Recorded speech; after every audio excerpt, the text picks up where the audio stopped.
నమస్కారం VST news కి స్వాగతం. నా పేరు నాగిని. ముందుగా బులెటిన్ హెడ్లైన్స్.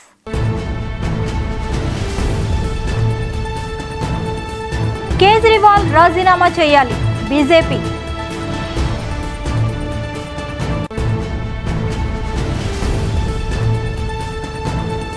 హస్తినకి హ్యాండ్ ఇచ్చిన నవీన్ జిందాల్.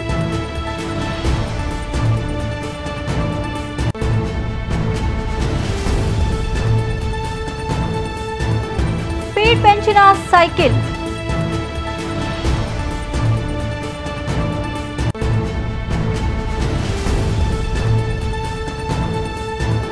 అమెరికాలో కూలిన బ్రిడ్జ్.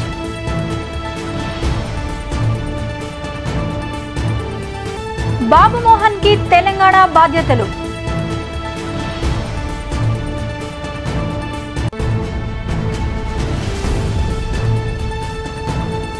గెలిచేది మేమే పురంధేశ్వరి.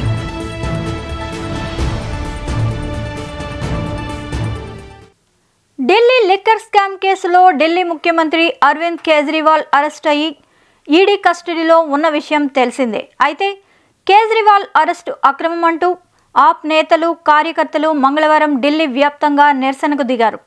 మరోవైపు ముఖ్యమంత్రి పదవికి కేజ్రీవాల్ వెంటనే రాజీనామా చేయాలని బీజేపీ డిమాండ్ చేస్తోంది. ఈ నేపథ్యంలోనే కాషాయ పార్టీ శ్రేణులు భారీ ర్యాలీలు కూడా చేపట్టారు. ఇక ఢిల్లీ సీఎం అరెస్టును వ్యతిరేకిస్తూ నిరసన చేపట్టిన ఆప్ నేతలు కార్యకర్తలను పోలీసులు ఎక్కడికక్కడ అదుపులోకి తీసుకోవడం జరుగుతోంది. ప్రధాని మోదీ ఇంటిని సైతం ముట్టడించేందుకు ఆప్ కార్యకర్తలు ప్రయత్నించారు. కాగా నిరసన తెలపడానికి అనుమతి లేదని పోలీసులు వెల్లడించారు.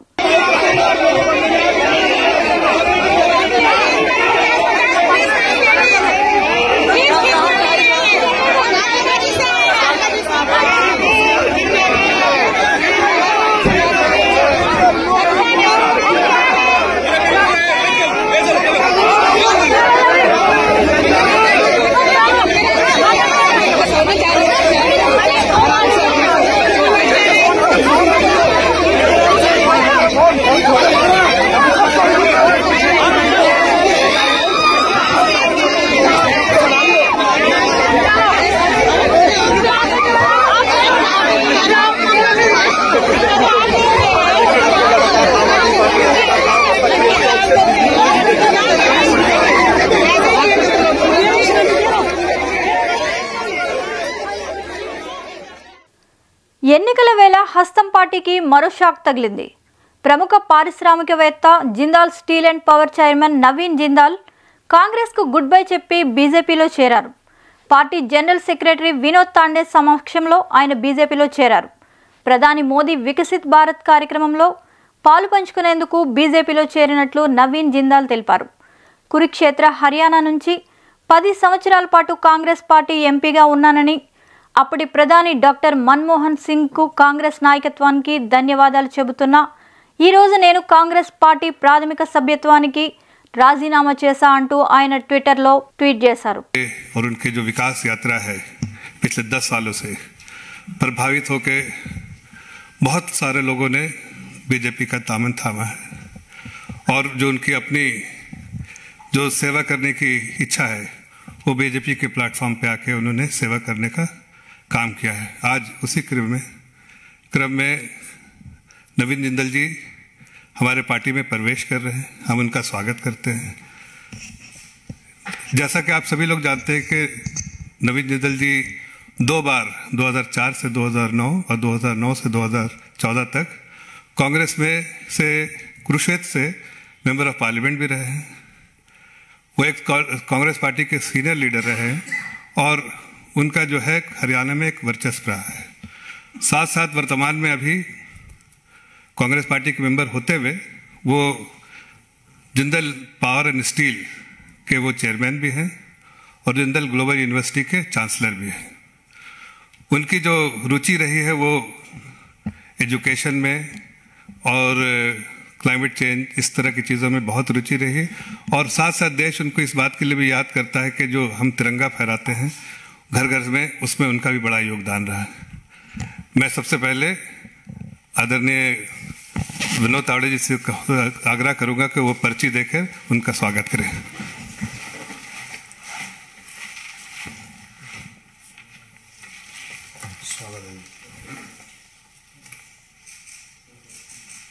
बहुत बहुत धन्यवाद जी। थैंक यू जी, बहुत बहुत धन्यवाद।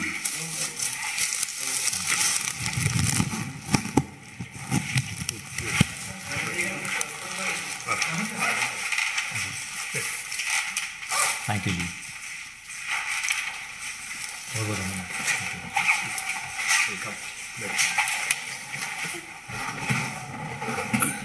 मैं आग्रह करूंगा अपने सीनियर लीडर आदरणीय विनोद तावड़े जी से कि इस मौके पर चंद अल्फाज वो अपने आप के। नमस्कार। టీడీపీ అధినేత చంద్రబాబు కుప్పంలో ఇవాళ ఎన్నికల ప్రచారానికి శ్రీకారం చుట్టారు. ఇక్కడ ఏర్పాటు చేసిన బహిరంగ సభలో ఆయన ప్రసంగిస్తూ సైకిల్ స్పీడ్ పెంచాలని కార్యకర్తలకు పిలుపునిచ్చారు. తెలుగు తమ్ముళ్లు ఎవరికి భయపడబోరని, అడ్డొస్తే పచ్చడిగా తొక్కుకుంటూ వెళ్తామే తప్ప ఎవరిని వదిలిపెట్టబోమని స్పష్టం చేశారు. ఏపీలో అరాచక పాలన పోవాలన్న ఉద్దేశంతోనే టీడీపీ, జనసేన, బీజేపీ కలిశాయని అన్నారు. 3 పార్టీల అజెండా ఒకటేనని, రాష్ట్ర అభివృద్ధి, ప్రజాస్వామ్య పరిరక్షణే తమ అజెండా అని చంద్రబాబు ఉద్ఘాటించారు. గౌరవనీయులు కంచర్ల శ్రీకాంత్ గారు, గౌరవనీయులు నియోజకవర్గం ఇన్ఛార్జ్ అయినటువంటి పిఎస్ ముండత్నం గారు, గౌరవాని శ్రీనివాసులు గారు, డాక్టర్ సురేష్ గారు, అదే మాదిరిగా ఆర్ చంద్రశేఖర్ గారు, సమన్వయ కమిటీ కన్వీనర్ ప్రతాప్ గారు, కాదర్ భాషా గారు, జిల్లా మహిళా అధ్యక్షురాలు అరుణమ్మ గారు, నియోజకవర్గ మహిళా అధ్యక్షురాలు అనసూయ గారు, కుప్పం మహిళా మండలి మహిళా అధ్యక్షురాలు వసంతమ్మ గారు, గుడిపల్లి మండల పార్టీ అధ్యక్షురాలు పద్మమ్మ గారు, శాంతిపురం మండల పార్టీ అధ్యక్షురాలు శ్యామల గారు, రామకుప్పం మండల పార్టీ అధ్యక్షురాలు శ్రీమతి పద్మమ్మ గారు, మున్సిపాలిటీ అధ్యక్షురాలు శారదమ్మ గారు, శ్రీమతి పుష్ప, శకుంతలమ్మ, భారతి త్రిలోక్, స్వాతి, తిరుమగల్, సుగుణమ్మ, చంద్రకళ, అలవేలమ్మ, తిరుపతమ్మ, గాయత్రి, సరస్వతమ్మ, సుందరమ్మ. వేదికలో ఎటు చూసినా వెనక ముందర. అమెరికాలో అనూహ్య ఘటన జరిగింది. నౌక ఢీకొనడంతో బాల్టిమోర్ నగరంలో ఏకంగా ఒక బ్రిడ్జ్ కూలిపోయింది. మేరీల్యాండ్ ట్రాన్స్పోర్టేషన్ అథారిటీ ఈ విషయాన్ని వెల్లడించింది. నౌక ఢీకొనడంతో ఫ్రాన్సిస్ స్కాట్ కీ బ్రిడ్జ్ కూలిపోయింది అని ట్విట్టర్లో వెల్లడించింది. దీంతో పెటాప్స్కో నది మీదుగా రాకపోకలను సాధ్యం కాదని డ్రైవర్లకు సూచించింది. ఈ ప్రమాదంలో వంతెనపై ఉన్న పలు వాహనాలు నదిలో పడిపోయినట్లు తెలుస్తోంది. స్థానిక కాలమానం ప్రకారం సోమవారం అర్ధరాత్రి దాటిన తర్వాత భారీ స్థాయి కంటైనర్ షిప్ ఈ వంతెనను ఢీకొట్టింది. గత ఎన్నికల్లో తమకు కేటీఆర్ కొన్ని సూచనలు చెప్పారని, ఇప్పుడు ఆ సూచనలే పాటిస్తూ కాంగ్రెస్ను గెలిపిద్దామని కాంగ్రెస్ మల్కాజ్గిరి ఎంపీ అభ్యర్థి సునీత మహేందర్ రెడ్డి సోమవారం అన్నారు. తూంకొంటలో ఆమె మాట్లాడుతూ, మా పార్టీకి ఓటేయాలని ఓటర్ల వద్దకు మొదటిసారి పోతే చూస్తామంటారని, రెండోసారి పోతే వేస్తామంటారని, మూడోసారి పోతే మీకే ఓటేస్తామని చెబుతారని ఈ విషయం కేటీఆర్ చెప్పారని సునీత రెడ్డి అన్నారు. కాబట్టి తప్పకుండా అందరం దృష్టి పెట్టి కార్యకర్తలు చిన్న పెద్ద పట్టించుకోకుండా ఆ విషయాలన్నీ పక్కన పెట్టండి. మైనంపల్లి హనుమంతరావు గారు కూడా బాగా కష్టపడుతున్నారు. ఎందుకంటే నేను ఆయన చూస్తున్న ఇందాక పొద్దున ప్రెస్ వాళ్ళందరూ అక్కడ కంటోన్మెంట్ దాని మీద మాట్లాడితే చాలా బాగా మాట్లాడడం జరిగింది. నిజంగా అట్లా ప్రతి ఒక్కరు, హరివర్ధన్ రెడ్డి గారు కూడా, ఇంకా శరత్ చంద్రారెడ్డి కానీ, సుధీర్ రెడ్డి కానీ, ఇంకా మన వజ్రేష్ యాదవ్ కానీ, ఇంకా అందరూ బాగా కష్టపడుతున్నారు. ఇంకా ఈ చాలా అట్లా అందరం కష్టపడి ప్రతి ఒక్కరి వల్ల ప్రతి ఒక్క ఓటు కూడా వేస్ట్ చేయొద్దు. ఎందుకంటే ఇప్పుడు ₹1,00,00,000కి ₹1 తక్కువ ఉంటే ₹1,00,00,000కి వాల్యూ లేదు అంటారు కదా. అట్లా మనం చాలా హార్డ్ వర్క్ చేయాలి. ప్రతి ఓటు అవసరము. ఇంటింటికి డోర్ టు డోర్ క్యాంపెయినింగ్ చేయాలి. ప్రతి స్కీమ్స్ ఎక్స్ప్లెయిన్ చేయాలి. ఒక 100 రోజులలోనే ఇన్ని స్కీమ్స్ పెట్టినాము. ఇంకా మిగతా 10 సంవత్సరాల్లో వాళ్ళు ఏం చేసింది అనేది కూడా ప్రజలకు తెలియజేయాలి. మనం ప్రతి ఒక్కరం అన్ని విషయాలలో ముందడుగు వేస్తూ డోర్ టు డోర్ క్యాంపెయినింగ్లో ఒకసారి వెళ్ళి ఓటు అడగాలి. మళ్ళీ రెండోసారి వెళ్తే సరేలే మీకు ట్రై చేస్తామంటారు. అది మూడోసారి వెళ్తే సరే మీకే వేస్తాంలే అని అంటారు. ఇది లాస్ట్ టైం మాకు కేటీఆర్ గారు చెప్పడం జరిగింది, అదే మనం ఫాలో అవ్వాల్సిందే. కాబట్టి ప్రతి ఒక్కరూ ఇంటింటికి 3 సార్లు. ప్రజాశాంతి పార్టీ తెలంగాణ రాష్ట్ర అధ్యక్షుడిగా మాజీ మంత్రి సినీ నటుడు బాబు మోహన్ను ఆ పార్టీ అధినేత కేఏ పాల్ నియమించారు. హైదరాబాద్లో నిర్వహించిన మీడియా సమావేశంలో ఆయన ఈ మేరకు ప్రకటించారు. ఈ సందర్భంగా కేఏ పాల్ మాట్లాడుతూ ప్రజల కోరిక మేరకు తెలంగాణలోని మొత్తం 17 స్థానాల్లో అభ్యర్థులను నిలబెడుతున్నామని చెప్పారు. ప్రజాశాంతి పార్టీ తరపున తొలి అభ్యర్థిగా వరంగల్ స్థానానికి బాబు మోహన్ను ఇప్పటికే ప్రకటించామని తెలిపారు. ప్రజాశాంతి పార్టీలో బాబు మోహన్ చేరిన తర్వాత అనేక మంది పార్టీలో చేరేందుకు వస్తున్నారని తెలిపారు. తెలంగాణలో బీజేపీకి ఓటు బ్యాంక్ లేదని, అందుకే కాంగ్రెస్లో 4 ఏక్నాథ్ షిండేలను తయారు చేసిందని కేఏ పాల్ ఎద్దేవా చేశారు. తప్పు కదా, రాహుల్ గాంధీని డిస్క్వాలిఫై ఎందుకు చేస్తారని ఆ బిల్లు చదివిన వారు అందరూ షాక్ అయ్యారు. మోదీ గారు అంతకంటే ఘోరంగా తిట్టలేదా? అంత చిన్న కామెంట్స్ కి ఆయన్ని డిస్క్వాలిఫై చేయకూడదని ఫైట్ ఇచ్చారు. ప్రజాస్వామ్యాన్ని కాపాడడానికి మరలా రాహుల్ గాంధీ గారిని ఎంపీ చేశారు. కోర్టుల్లో ఫైట్ ఇచ్చారు, మీడియాలో మీ ద్వారా ఫైట్ ఇచ్చారు. చీఫ్ జస్టిస్ ఆఫ్ ఇండియా గారి ఇంటికి కూడా వెళ్ళారు. సహించను అవినీతి, అది ఎవరికైనా. అయితే 54 సంవత్సరాల కాంగ్రెస్ పాలన చూసాం. అదానీని 2008లో బిలియనేర్ చేసింది కాంగ్రెస్ పార్టీ. అంబానీని 1981-82లో బిలియనేర్ చేసింది కాంగ్రెస్ పార్టీ. పేరు ఊరు లేని బొత్స సత్యనారాయణని 1,00,000 కోట్లు అధిపతి చేసింది కాంగ్రెస్ పార్టీ. ఎమ్మెల్యేలు మినిస్టర్లుగా 1,00,000 కోట్లు దోచుకున్నారు కాంగ్రెస్ పార్టీలో అనేకులు. ఇప్పుడు బీజేపీ వచ్చింది. అదానీ అంబానీ లాంటి వారికి 25 లక్షల కోట్లు రుణమాఫీ చేసి స్టూడెంట్లకి 25,000 అప్పించిన స్టూడెంట్లకు కానీ, కార్మికులకు కానీ, కుట్టు మిషన్లు ఇచ్చిన కుట్టు మిషన్లు కుట్టుకుంటున్న కార్మికులకు కానీ 113 బీసీ కులాలకు లోన్లు ఇచ్చిన వారు.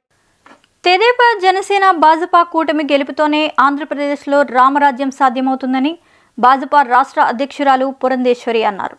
విజయవాడలో మంగళవారం నిర్వహించిన రాష్ట్ర ప్రధాన అధికారుల సమావేశంలో ఆమె మాట్లాడారు. భాజపాతో సహా కూటమి అభ్యర్థుల గెలుపు కోసం తమ పార్టీ కార్యకర్తలు కృషి చేయాలని పిలుపునిచ్చారు. చేయటం జరిగింది. ఇది ఒక రకంగా చెప్పాలంటే ఒక చారిత్రక ఘట్టం మాత్రమే కాదు, ఇది ఒక చారిత్రాత్మక అవసరం అని కూడా మనం ఇక్కడ గమనించవలసినటువంటి అవసరం చాలా ఉంది. ఈ త్రివేణి సంగమం ఏదైతే మనం వాళ్ళ రాష్ట్రంలో చూస్తున్నామో, ఎన్నికల్లో రాష్ట్రాన్ని అతలాకుతలం చేస్తున్నటువంటి దుష్ట శక్తిని మనం అంతమొందించడానికి ఇది అవసరం అని చెప్పి భావించి మన పెద్దలు ఈ నిర్ణయం చేయటం జరిగింది. ఇవాళ రాష్ట్రంలో ఉన్నటువంటి పరిస్థితి కనుక మనం చూసినట్లయితే ఏ విధంగా ప్రభుత్వ యంత్రాంగాలన్నింటినీ కూడా వారికి అనుకూలంగా వాడుకుంటూ, ఏ విధంగా దొంగ ఓట్ల, దొంగ ఎపిక్ కార్డుల యొక్క తయారీ చేయడం దగ్గర నుండి, దొంగ ఓటర్ని నమోదు చేయడం దగ్గర నుండి, ఏ విధంగా ఈ ఎన్నికల ఎస్పీఎం మొండి వైఖరి వల్లనే లారీ అసోసియేషన్ నిరసన దీక్షలు చేపట్టవలసి వచ్చిందని లారీ ఓనర్స్ అసోసియేషన్ అధ్యక్షులు వెన్న కిషోర్ తెలిపారు. కాగజ్ నగర్ పట్టణంలోని లారీ అసోసియేషన్ వద్ద చేపట్టిన దీక్షా శిబిరం వద్ద ఆయన మాట్లాడుతూ తమ న్యాయమైన డిమాండ్లను మేనేజ్మెంట్ పరిష్కరించే వరకు దీక్ష విరమించమని తేల్చి చెప్పారు. ఎస్పీఎం మేనేజ్మెంట్, ప్రజాప్రతినిధులు, అధికారులు సహకరించాలని విజ్ఞప్తి చేశారు. ప్రవర్తిస్తున్నందుకు మేము ఈ నిరసన కార్యక్రమం చేస్తున్నాము. మరి 2019లో అప్పుడు యాజమాన్యం మాతోని చర్చలకు పిలిచి మా సమస్యలను విని 125 స్టేషన్లకు పేపర్ పోతున్నప్పటికీ కేవలం మాకు 12 స్టేషన్లకే రవాణాకు ఏర్పాటు చేసి మీరు ఈ 12 స్టేషన్లే ట్రాన్స్పోర్ట్ చేయాలని చెప్పి మాకు కేటాయించడం జరిగింది. అప్పుడు 2019లో కిరాయిలు కూడా ఫిక్స్ చేయడం జరిగింది. ఆ తర్వాత 5 సంవత్సరాలు గడిచినప్పటికీ ఎటువంటి కిరాయిలు పెంచకుండా మాపై ఒత్తిడి తీసుకొచ్చి అదే కిరాయిలకు పనిచేయాలని చెప్పి మేనేజ్మెంట్ చేస్తూ వస్తుంది. దాన్ని మేము భరించలేక ఇటువంటి హంగర్ స్ట్రైక్ ఈ ఉద్యమం చేయాల్సిన పరిస్థితి వచ్చింది. మాది ఒకటే డిమాండ్, 2019లో మీరు కిరాయిలు నిర్ణయించినారు, ఆ తర్వాత టోల్ ట్యాక్సులు 50% కంటే పైన పెరిగిపోయినాయి. మరి కొత్త టోల్ ట్యాక్సులు వచ్చినాయి. ఈ భారాన్ని మేము మోయలేని పరిస్థితిలో ఉన్నాము. అదే కాకుండా మరి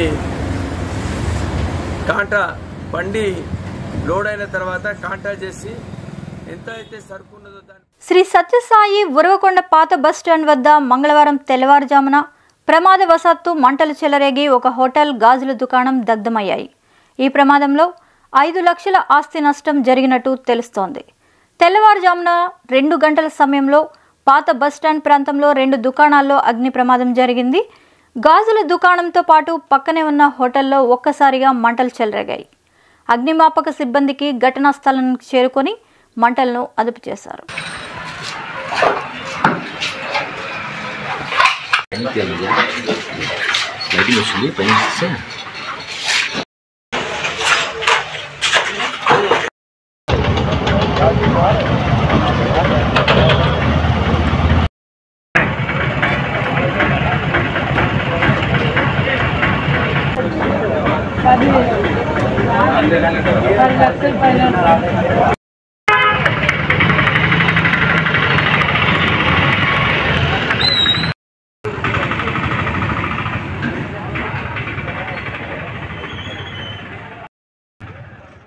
రాష్ట్రంలో రైతుల పరిస్థితి దారుణంగా ఉన్నదని, అకాల వర్షాలతో ఓవైపు రైతులు తీవ్రంగా నష్టపోతే మరోవైపు పంట రుణాలు చెల్లించాలంటూ బ్యాంకర్లు నోటీసులు పంపిస్తున్నారని బీఆర్ఎస్ సీనియర్ నేత మాజీ మంత్రి హరీష్ రావు ఆగ్రహం వ్యక్తం చేశారు. రైతులు పంట రుణాలు చెల్లించాల్సిన పని లేదని, తాము అండగా ఉండి ప్రభుత్వం మెడలు వంచుతామని పేర్కొన్నారు. వడగండ్ల వర్షాలతో ఓవైపు పంటలు నష్టపోతే మరోవైపు సాగునీరు, కరెంటు లేక మరోవైపు పంటలు ఎండిపోతున్నాయని, అయినప్పటికీ ఈ ప్రభుత్వానికి చేమ కుట్టినట్లయినా లేదని ఆయన ఆవేదన వ్యక్తం చేశారు. ఒక రైతు సత్యమ్మ, ఆవిడ పొలంలోకి మేము వెళ్ళాం. భర్త పేరు నరసింహ అనుకుంటా. 4 బోర్లు వేశారు. 4 బోర్లు వేస్తే చుక్క నీళ్లు పడలేదు. బావులు పూడిక తీయడానికి క్రేన్లు కిరాయికి తెచ్చుకొని పూడిక తీస్తూ ఉన్నాం. దాదాపు 4 లక్షల రూపాయలు అప్పయిందని చెప్పి వాళ్ళు ఎంతో ఆవేదనతో మా దృష్టికి తీసుకురావడం జరిగింది.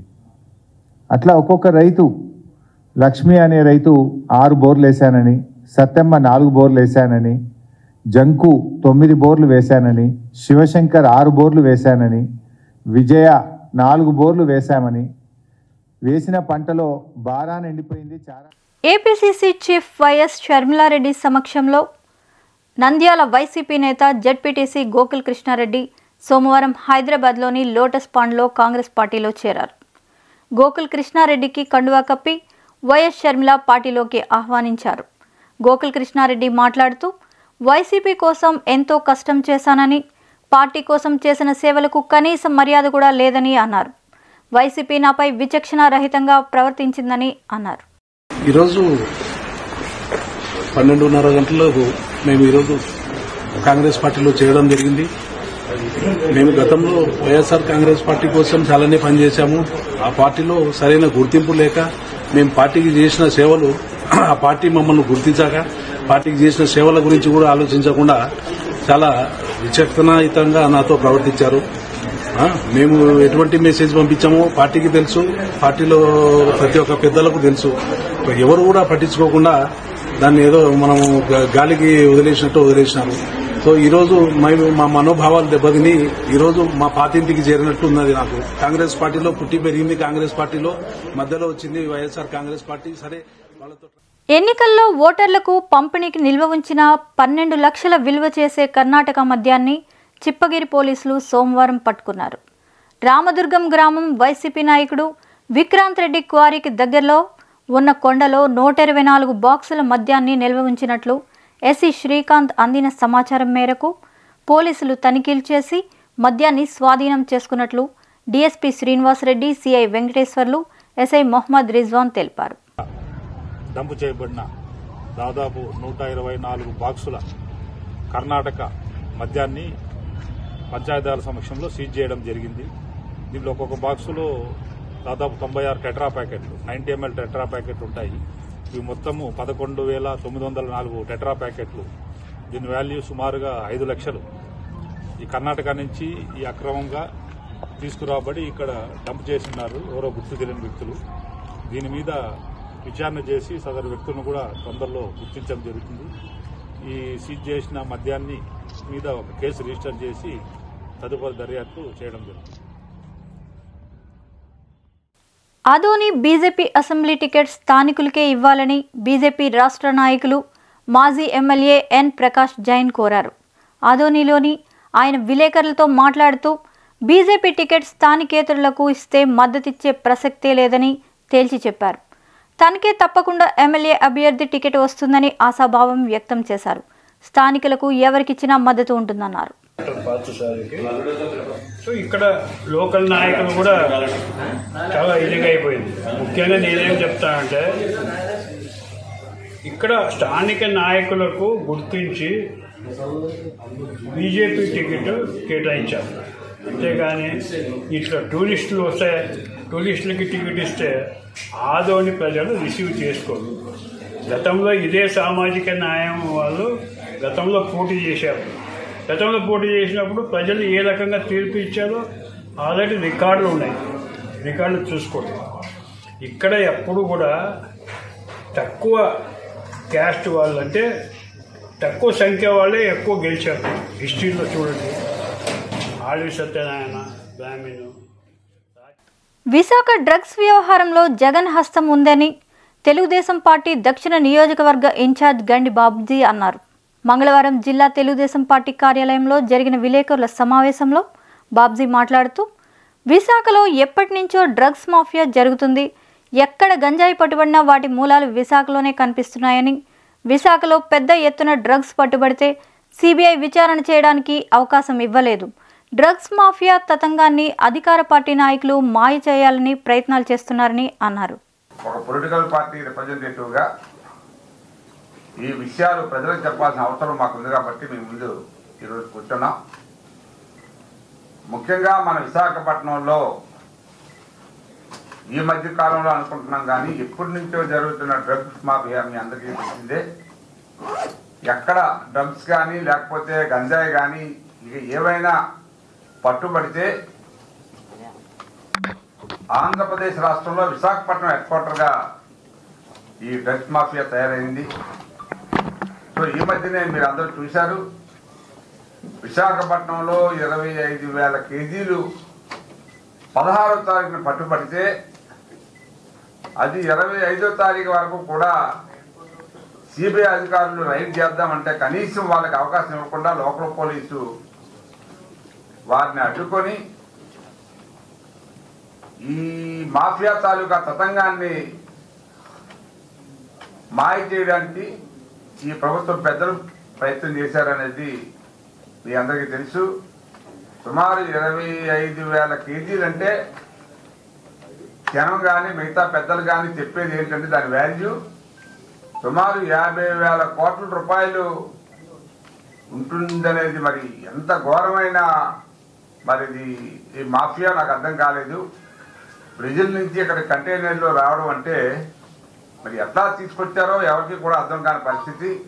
సో దీంట్లో పూర్తిగా ప్రభుత్వం జగన్మోహన్ రెడ్డి గారి హస్తం కూడా ఉందనేది మేము చెప్పక తప్పదు. ఈ విషయాన్ని ప్రజలు గమనించాలి. ముఖ్యంగా ఈవేళ వైజాగ్ విశాఖపట్నం ప్రాంతంలో వాలంటీర్లపై శ్రీకాళహస్తి టీడీపీ ఎమ్మెల్యే అభ్యర్థి బొజ్జల సుధీర్ రెడ్డి వ్యాఖ్యలు బాధాకరమని విశాఖ తూర్పు నియోజకవర్గం సమన్వయకర్త ఎంవివి సత్యనారాయణ అన్నారు. కరోనా వంటి విపత్కర సమయంలో ధైర్యంగా సేవలు అందించారన్న విషయం కూడా మర్చిపోయి వాలంటీర్లను టెర్రరిస్టులతో పోల్చడం దారుణమన్నారు. వాలంటీర్లపై స్లీపర్ సెల్స్ లాగా సీఎం జగన్ తయారు చేశారు అనడం చాలా దారుణమన్నారు.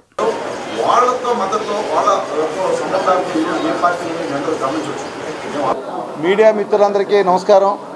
ప్రింట్ మీడియా, ఎలక్ట్రానిక్ మీడియా అందరికీ కూడా నేను నమస్కారాలు తెలియజేస్తూ ఉన్నాను. ఈరోజు ఈ సమావేశం ఏర్పాటు చేసిన కారణం ఏంటంటే నిన్న టీడీపీ శ్రీకాళహస్తి ఎమ్మెల్యే అభ్యర్థి బొజ్జల సుధీర్ రెడ్డి గారు మన వాలంటీర్ల కోసం వ్యాఖ్యలు చేయటం అనేది చాలా దారుణం, చాలా బాధాకరం. ఎందుకంటే మన రాష్ట్రంలో జగన్మోహన్ రెడ్డి గారి ప్రభుత్వం వచ్చిన తర్వాత వాలంటీర్ వ్యవస్థ, సచివాలయ వ్యవస్థ తీసుకొచ్చి ప్రజలకు ప్రతి సేవని కూడా అందుబాటులో తీసుకొచ్చిన గొప్ప విషయం మీరందరూ కూడా గమనించాలి. ప్రతి ఒక్క ప్రజలు కూడా గమనిస్తూ ఉన్నారు, ప్రతి ఒక్క ప్రజలు కూడా మెచ్చుకుంటూ ఉన్నారు. వాలంటీర్ వ్యవస్థ ద్వారా ఈవేళ మన దేశంలోనే ఎక్కడా లేని విధంగా ప్రతి ప్రభుత్వ పథకం కూడా డైరెక్ట్గా లబ్ధిదారులకు చేకూరే విధంగా ఈరోజు ఆ వ్యవస్థ తీసుకొచ్చారు జగన్మోహన్ రెడ్డి గారు. ఆ వ్యవస్థ ద్వారా ఈరోజు ప్రతి పేద ప్రజలు రాష్ట్రంలో నిస్వార్థంగా ప్రజలకు ప్రత్యక్షంగా సేవ చేస్తున్న వాలంటీర్లను తీవ్రవాదులతో పోలుస్తూ టీడీపీ నాయకుడు బొజ్జల సుధీర్ మాట్లాడడం దిగజారుడు రాజకీయమని పూతలపట్టు వైసీపీ ఎమ్మెల్యే అభ్యర్థి సునీల్ కుమార్ ఫైర్ అయ్యారు. తవణంపల్లి మండలంలో ఏర్పాటు చేసిన విలేకరుల సమావేశంలో డాక్టర్ సునీల్ మాట్లాడుతూ కరోనా కష్టకాలంలో తమ ప్రాణాలను సైతం లెక్క చేయకుండా ప్రజలకు సేవ చేసిన ఘనత మన వాలంటీర్లదని కొనియాడారు. అలాంటి వాలంటీర్ల వ్యవస్థను చూసి ఓర్వలేక టీడీపీ నాయకులు వారి మీద బురద జల్లే ప్రయత్నం చేస్తున్నారని విమర్శించారు. ఒక కామెంట్ని ఆయన వెల్లడించడం జరిగింది. వాలంటీర్లు జిహాదీలతో పోలిస్తూ, స్లీపర్ సెల్స్తో పోలిస్తూ, ఒక టెర్రరిస్టులతో పోలిస్తూ ఆయన వ్యాఖ్యానించడం నిజంగా చాలా దారుణం. వాలంటీర్ వ్యవస్థ అనేది జగన్మోహన్ గారు ప్రవేశపెట్టినప్పటికీ వాలంటీర్లుగా పనిచేస్తున్నటువంటి రాష్ట్రంలో ఉన్నటువంటి 2.5 లక్షల మంది యువతులు నిస్వార్థంగా 5 సంవత్సరాలు పరిపాలనని ఎటువంటి వివక్ష లేకుండా, ఎటువంటి లంచాలకి లోను కాకుండా ఒక మంచి ఉద్దేశంతో వారి యొక్క సేవలని 5 సంవత్సరాలు ప్రజలకు అందించారు. ఈరోజు వారు 5 సంవత్సరాలు అంత మంచి సేవ చేసినందుకు వారికి ఇస్తున్నటువంటి గౌరవం ఇదేనా నేను ప్రశ్నిస్తాను. వారిని అత్యంత దారుణంగా ఒక స్లీపర్ సెల్స్తో పోల్చడము, ఒక టెర్రరిస్ట్తో పోల్చడము, ఈ విధంగా వారిని పోల్చుతూ వాళ్ళని ఒక వజ్రం లాంటి వాళ్ళు ఈరోజు వాలంటీర్లు అంతా కూడా ఒక సేవా తత్వంతో పనిచేస్తున్నారు. ఒక మంచి సైన్యంలాగా ఈరోజు వాళ్ళు ప్రజలకి సేవ అందించినారు. వాళ్ళకి వందనమని చెప్పి మేము వాళ్ళకి ప్రోత్సాహం ఇచ్చాం. మేము ఈరోజు వాలంటీర్లందరి తరఫున మేము ఈరోజు మీలాగా అందరూ తప్పుడు మనుషులుగా ఉంటారని అనుకోవద్దండి, మీలాగా అందరూ అవినీతి పరులుగా ఉంటారని అనుకోవద్దండి. పచ్చ కళ్ళు ఉన్నటువంటి దేశమంతా పచ్చగా ఉన్నట్లుగా ఈరోజు మీరు అవినీతితో నిండిపోయి యువతను కూడా మీరు అవినీతిగా చూస్తున్నారు. అది మంచి పద్ధతి కాదు. వారు ఏ పార్టీకి కూడా ఇచ్చేయట్లేదు, కానీ ప్రజలకి మంచి సర్వీస్ చేస్తున్నటువంటి వాళ్ళకి గౌరవం ఇచ్చి మాట్లాడాల్సిందిగా తెలుగుదేశం వాళ్ళకి మేము లేదంటే ప్రజలైతే వాళ్ళకి తగిన బుద్ధి చెప్తారని చెప్పి కూడా ఈ సందర్భంగా తెలియజేసుకుంటున్నాను. ప్రజా ప్రయోజనార్థం ఆర్టీసీ పార్సిల్ సర్వీస్ పాయింట్లను విశాఖ నగరంలో అందరికీ అందుబాటులోకి తీసుకొచ్చామని, ఏ ప్రాంతంలో ఉన్నా వారు ఆ ప్రాంతంలో వారి పార్సిల్స్ను పంపించుకునే విధంగా పాయింట్లను ఏర్పాటు చేశామని RTC commercial operations deputy CTM Appalanaidu, Waltair depot manager Sudhakar తెలిపారు. దండు బజార్లో నిర్వాహకుడు సైమన్ ఆధ్వర్యంలో నూతనంగా ఏర్పాటు చేసిన ఆర్టీసీ పార్సిల్ పాయింట్ను వారు ప్రారంభించారు.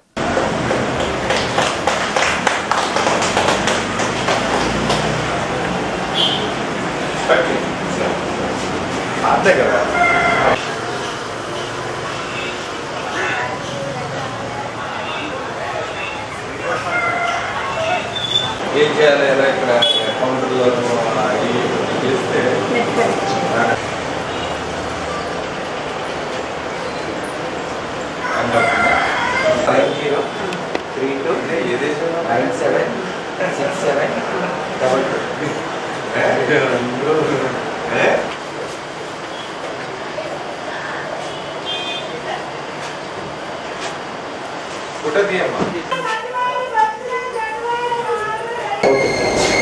అందరికీ నమస్కారం అండి.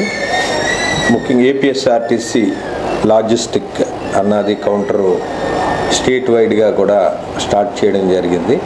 స్టార్ట్ చేశాక రోజు రోజు కూడా ఇంప్రూవ్మెంటు ప్రజల్లో వెళ్తుంది.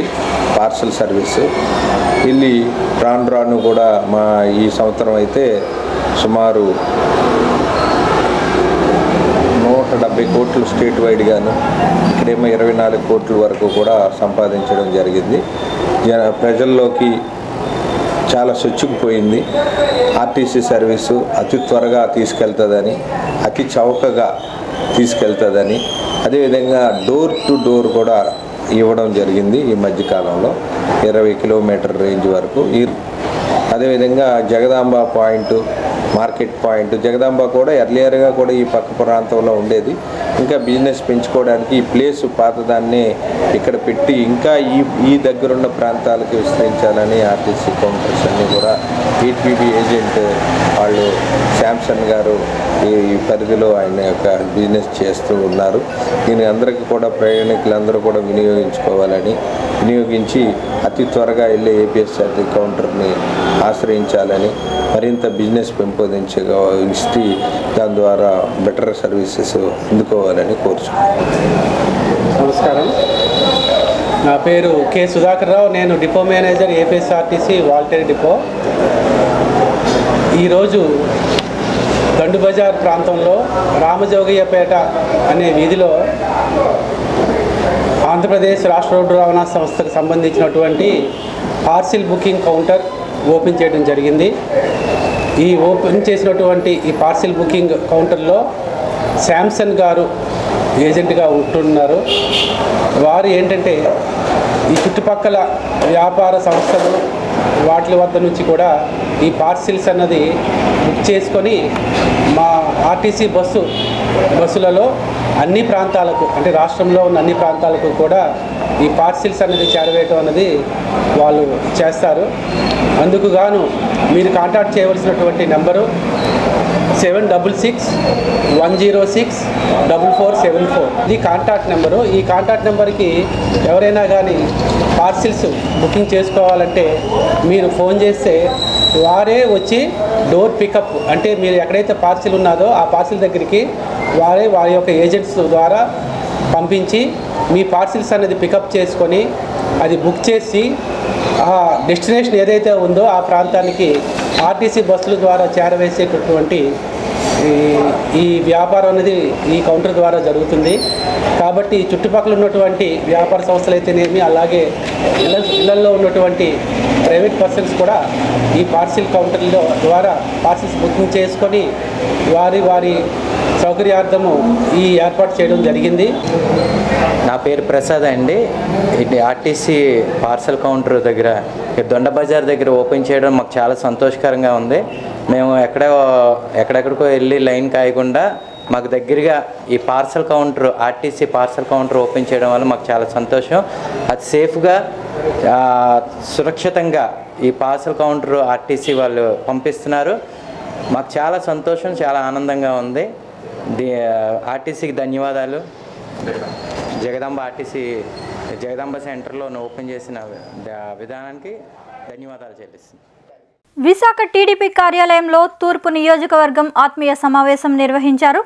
ఈ కార్యక్రమానికి ఎంపీ అభ్యర్థి శ్రీభరత్, ఎమ్మెల్యే వెలగపూడి రామకృష్ణబాబు, దక్షిణ జనసేన అభ్యర్థి వంశీకృష్ణ శ్రీనివాస్ యాదవ్ పాల్గొన్నారు. ఈ సందర్భంగా వారు మాట్లాడుతూ గడిచిన 5 ఏళ్లలో రాష్ట్రంలో అరాచకం పెరిగిందని, మన రాష్ట్రాన్ని చూసి పొరుగు రాష్ట్రాలు నవ్వుకునే పరిస్థితి తీసుకొచ్చారని ఎద్దేవా చేశారు. ఒక్క ఛాన్స్ అడిగితే ఇచ్చాం, రాష్ట్రాన్ని సర్వనాశనం చేశారని అన్నారు. ఈ వైసీపీ ఓట్ల ప్రలోభాలకు అప్రమత్తంగా ఉండాలని హితవు పలికారు. ఈ వైసీపీ అరాచకాల మీద పోరాటం చేయవలసిన పరిస్థితి ఎంతైనా ఉందన్నారు. మా కూటమి రాజకీయం కోసం ఆలోచించడం లేదని, రాష్ట్ర భవిష్యత్ కోసం ఆలోచిస్తున్నాము. ఈసారి టీడీపీ, జనసేన, బీజేపీ కూటమికి అధికారం ఇవ్వాలని కోరారు. మనం ఒక రాక్షసుడి మీద యుద్ధం చేస్తున్నాం. రాక్షసుడి మీద యుద్ధం చేయటం అంటే మనందరం యుద్ధానికి సన్నద్ధంగా ఉండాలి. యుద్ధానికి వెళ్ళినప్పుడు ఆయుధం ముఖ్యం. ఆయుధం ఏంటంటే ప్రజలకు మనం తెలియజేయవలసింది ఏంటది, దాని మీద దృష్టి పెట్టండి. ఎందుకంటే ఆయుధం లేకపోతే యుద్ధం చేయలేము. ప్రజాస్వామ్యంలో నేను భయపడతాను. భయం అనేది అందరికీ ఉంటుంది. భయాన్ని మనం ఎప్పుడు దాటి ముందుకెళ్తామో అప్పుడు మనం సక్సెస్ అవుతాం. భయపడడం తప్పు కాదు, కానీ వీళ్ళు ఏంటి అంటే కొందరు ప్రత్యేకంగా ఎవరైతే వెనుకబడి కులాలకు చెందిన వాళ్ళు, బలహీనంగా ఉన్న వాళ్ళని చాలా భయపడుతున్నారు. ఆ భయం వల్ల ఏంటి అంటే కొందరు లొంగిపోతున్నారు, ఇవాళ సైలెంట్గా ఉంటున్నారు, రేపటి ఓటు రూపంలో చూస్తారని నేను నమ్ముతున్నాను. కానీ ఇట్లాంటి పరిపాలన మాకు వద్దు. మరిన్ని అప్డేట్స్ కోసం please subscribe our channel VSD News.